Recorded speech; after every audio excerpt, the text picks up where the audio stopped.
Welcome back to our channel How to Guide Everybody, where we post guide videos. And in today's video I'm gonna be telling you guys what is the difference between personal PayPal and business PayPal account. Alright, so I'm gonna pull up a screenshot over here which is gonna show the difference between both of these. So this is basically like from the official website of PayPal. Alright, so I'm gonna be explaining it to you guys, but before that, if you guys are new to our channel How to Guide, don't forget to hit the like and subscribe to our channel. Now let's move on. Now, personal PayPal, recommended for individuals who shop and pay online or wish to send and receive personal payment for shared expense such as splitting bill for dinner or rental charge for casual seller or non-business who wish to get paid online, who can also make online purchases. So personal PayPal is for those people who want to use PayPal just for sending money, receiving money, or for paying stuff they buy online, or for splitting bills, like you go to dinner, you want to split bills for those purposes. So if you want to use the account for you individually for your sole purpose, personal account is for you. Now, business account, recommended for merchants who operate under company or group name.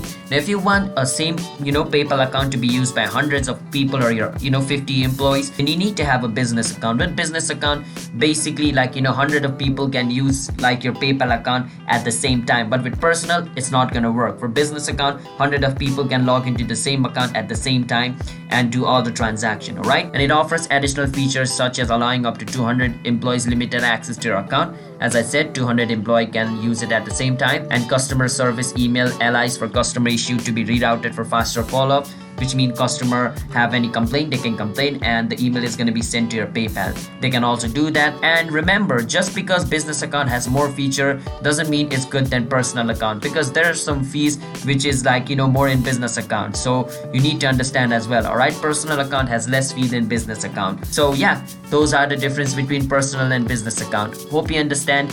Don't forget to hit the like and subscribe to our channel How to Guide. I'll see you guys next time. Bye bye.